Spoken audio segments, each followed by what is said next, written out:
Hello everyone, Nathan here, and we are going to take a look at some rigging and constraints and cool things like that we can do with animations in Blender. So I'm just going to go ahead and just using a default scene here, deleted everything, and we are going to, let's just go ahead and add a circle mesh. We're going to do that. Just say 12, sure, why not? Fill the ends. You know what, that's not what I wanted. I wanted a cylinder. That's better.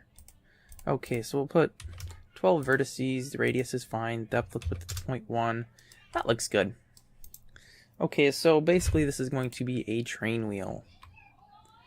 Because who doesn't want to make train wheels, you know? We're going to go ahead and rotate that so we have something standing that way. So we have one wheel here, and you know, let's go ahead and make another wheel, just so we have two wheels. I think that's good. And then we're gonna make a, actually let's use a cube. We're gonna make a drive shaft to connect the two. So we're just gonna scale that down to 0.1, which gives us a little square thing here. We'll pull that off. Change to wireframe with Z, control and slide that over. I think this needs to be taller though, so let's go ahead and pull the upper faces up one and the lower faces down one, and let's just pull this out. So it pretty much runs the length of the wheels. Now that should sit, say up about there. So as the wheels spin around, this should move up and down. Now we should also have another one of these, which we're going to put overlapping just a little bit. And this should go up to the doodad up at the front of the train. So we're just going to use this to represent, is that a doodad? I have no idea what they actually call that thing. But you have the piston that runs in and out of it. And actually let's make that way narrower. Put that to there. And pull that into about here. Alright, so the wheels need to rotate. This thing needs to just run in a circle with them. And this piston needs to run on the wheel, but needs to pivot at this point, but still go back and forth. Simple enough, right? Simple enough. Actually, it is pretty simple, but it can be confusing. So, and I know this is like the worst thing to start with. We're going to go ahead and just add an arrow here. And let's pull this up and actually name everything. Naming things is good. Helps you memorize, or helps you tell what they are. Front, wheel, and we're going to call this one rear wheel. And it actually would have made more sense to do wheel front and wheel rear, but whatever. I'm just going to call this a steam box, because I don't know what it's really called. We're going to call this drive shaft. And we're going to call this link belt. Link shaft, I guess, because it's technically not a belt. Alright, so we have this empty, which we're just going to call empty. And we're going to use this empty to actually control both wheels spinning around. Now, do we really need to have the wheels spin in Minetest? I mean, they'd be fine without, but hey, if you can do it, why not, right? It only adds more, you know, data that has to be stored. But whatever, I digress. We're going to go ahead and add a rotation, hitting the I key to pull up the menu here, and then just selecting rotation, and that is on our empties. And we're going to go ahead to frame 100, and I'm going to rotate that 360 degrees, and insert a rotation. So now that spins around negatively, which would be for the train going forwards. I'm going to go ahead and set our end frame to 100 right away. And now if we play with Alt A, it just spins in a circle. But you'll notice it starts and stops here and kind of picks up speed and slows down. On mechanical things that are going to be looping animation, you don't want that. On most things, you don't want that if it's going to be looping, because it just looks silly. So if we change to animation and make sure we're selecting that, which we are, We'll just click and drag the little corner thing there to make this our full chunk here. And period on the numpad will actually fit everything in the window. And if we open up rotation and click Y on Euler rotation, click the T key on the keyboard, and we can change that to linear. And now when we play this animation,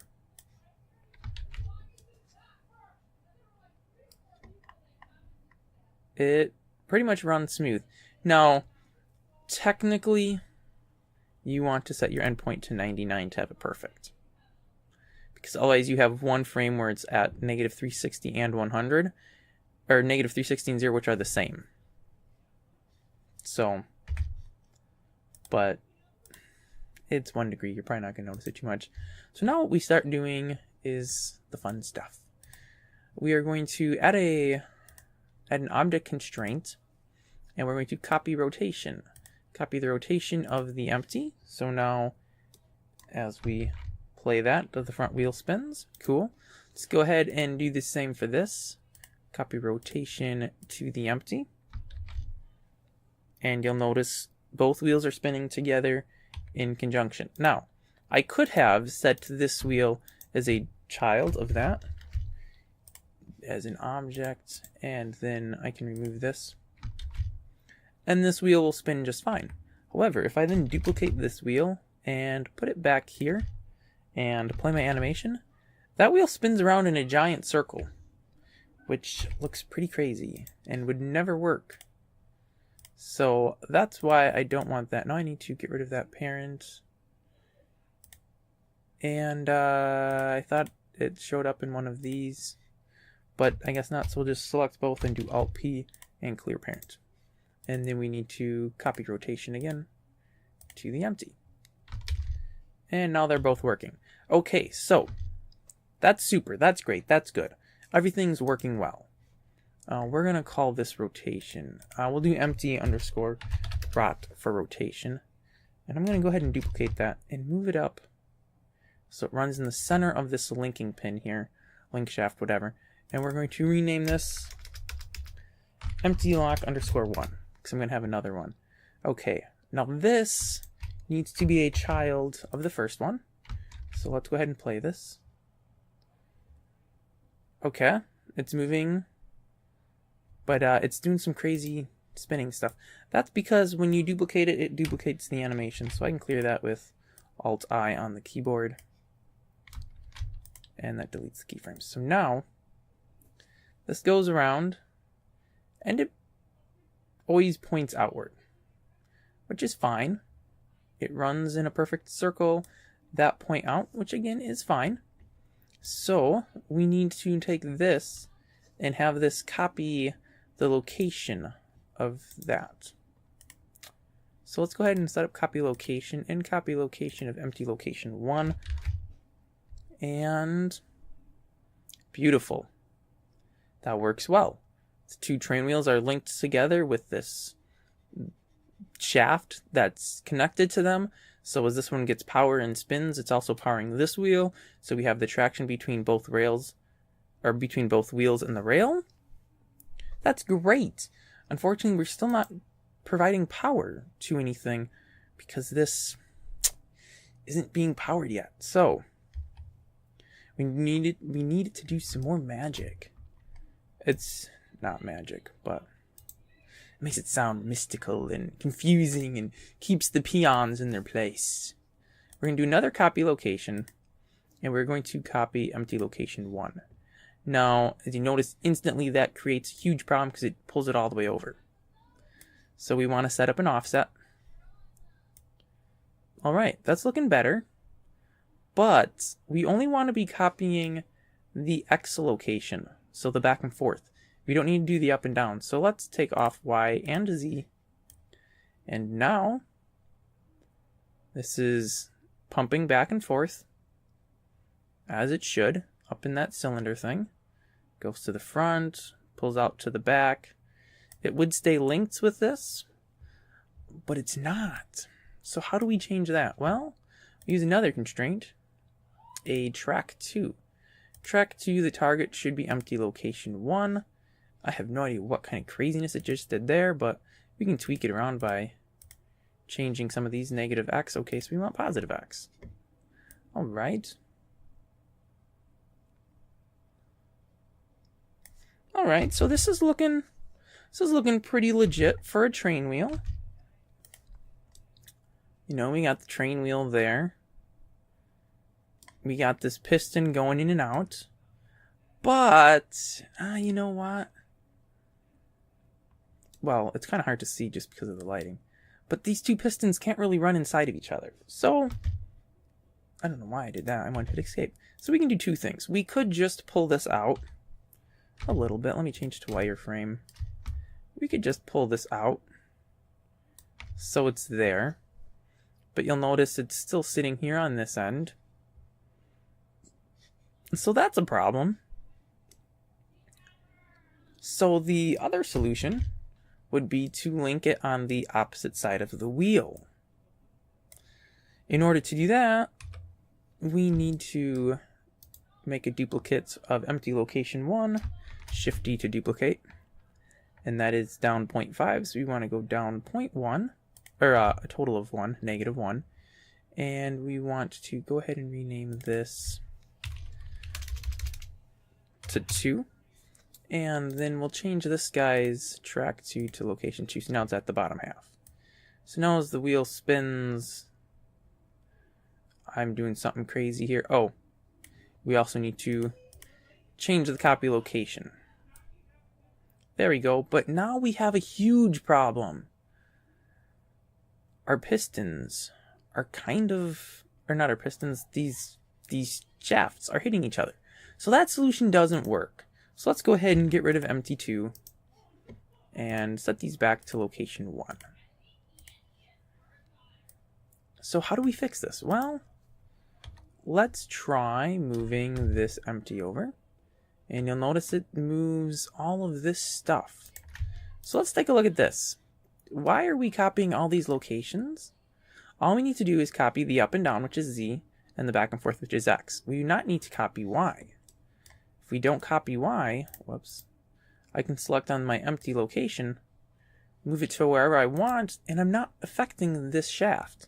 So let's go ahead and, whoops, hit the control key, not the menu key, and let's move this one as well.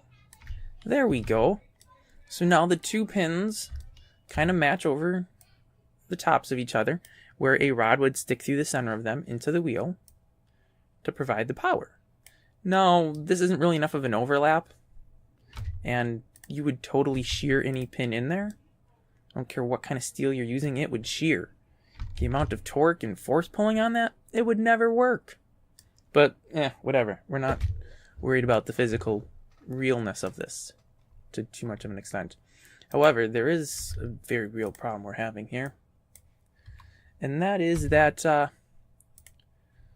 piston, yeah, it's kind of going all over the place in this box, which is a problem because it needs to be airtight for the steam in there to push this back and forth, which I think is pretty much how steam trains work. This is a bad example to try to get technical on because I don't know how they work. So what we're going to do is we're just going to select the end of this and pull it back to, say, this point here. And we'll notice, okay, we're still doing the same thing. We've got a problem now, though. That is our object center. So what we need to do is select this whole thing and select, this is the pivot point. So I'm actually going to set it in a little bit because we're pivoting on, and then I'm going to pull this back to there. So now we pivot on that, which is great, except now we need another piece. And you know, I'm just going to duplicate this and shove it in there and make that shorter. Okay, so now what? Well, that's not right. Let's get rid of this track 2 because we don't need to track 2 anything anymore. We still want to copy the location of that empty.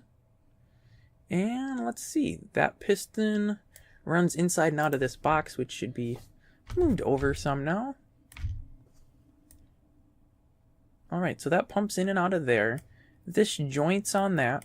Now, of course, our joints shouldn't be running inside of each other, so we have two options. The first and easiest is just to move that back over, and that'll work fine. And we'll have a pin there. The other option would be to keep them running at the same point, and put two pins or two linking pieces on the outside halves to make them connect. You could do that too. It depends on what you want the model to look like. But here we go. This pumps in and out of that. The wheels spin around. This stuff all pushes. Everything's working great. Now, this is a bunch of objects, each being its own object. And if you were to join all these objects together, this does all fail, because now you just have one big mesh. So then you have to go and set up hooks, which I might cover in another video if anybody's interested in hooks. But for anything you're doing for Minetest, for like exporting B3Ds and stuff, it can be multiple objects, as long as they're all selected and you have export selection, and it'll work. And like all this stuff, it'll actually, to my knowledge, it'll still work in Blender even though it's not set up with bones. We could have done the same thing with bones, and essentially what we would do, I'm just going to leave this playing because it looks so cool. Essentially what we would have done is, I don't know if this is going to do anything. Whoa, no, I do not want that. That really doesn't do it justice. You can't see it very well. Anyway, I just want to turn off the grid. Display, let's get rid of that. We'll leave those, get rid of this and that. There we go. So, if you were going to set it up with bones, you would set one bone for each wheel, a bone for this shaft, a bone for that shaft, a bone for this piston here, and they could all be one object then. And you would assign each mesh to that bone, and then you would still use the empties, you would still use the same constraints, but you would have them on the bones, and then the bones would move the connected meshes. So it would still work the exact same way, just a little different setup. Now the reason I use this as an example is because I actually did animation, which I don't think got used at all, but that's fine. It was a good learning experience for me because I had no idea how to rig something like this, and I kind of learned it. But the Advanced Trains mod, which, by the way, is pretty sweet looking. There were some train wheels that they wanted to get animated, and I kind of took a model somebody else made. I don't know why I said I kinda. That's exactly what I did. I took a model somebody else made, and kind of figured out this animation for it. I think I had to add a few things in and do little tweaks here and there, but yeah, it worked out really well. And you would just have this animation on there and have it running. You know, it may not have been the Advanced Trains mod. It was a Trains mod for Minetest though. But yeah, you'd have this running, and obviously you need to adjust the speed for the speed of the train so the rotation looks right and you don't have wheels spinning faster than it's moving or slower. But yeah, that's it. I don't think you can really just duplicate this. We can try it. Let's change this to wire, and let's stop the animation. Okay, let's get the light out of there. Take that and duplicate.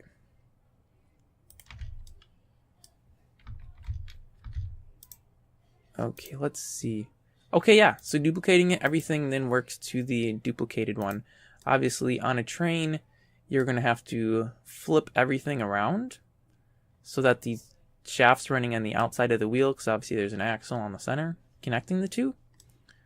But yeah, that would work. Another way to do it would be to have this one copy the first location,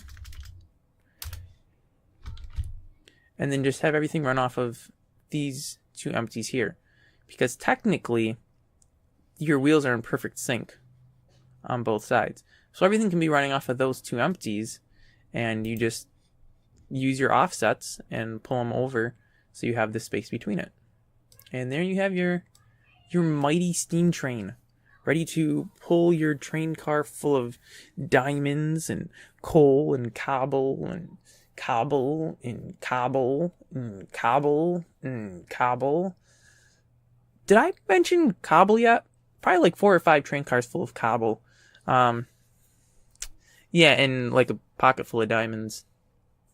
That sounds about right for a mining trip.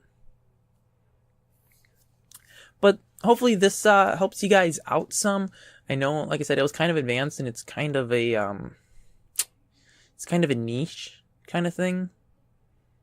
Like, there's not a whole super lot that would use this exact method, but the concepts described herein are quite useful, and with adaptation could be used for pretty much anything else. We'll do one on rigging with bones for like an animal or something. I was actually gonna do that, but I didn't make my kangaroo yet, so I need to model a kangaroo first, which I might do a video on actually, and then do a second video for rigging it and animating that. But yeah, this is gonna wrap this video up. Like, the last 3 minutes have just been me talking and wasting your time, so I'll stop wasting your time and say signing out. See you next time.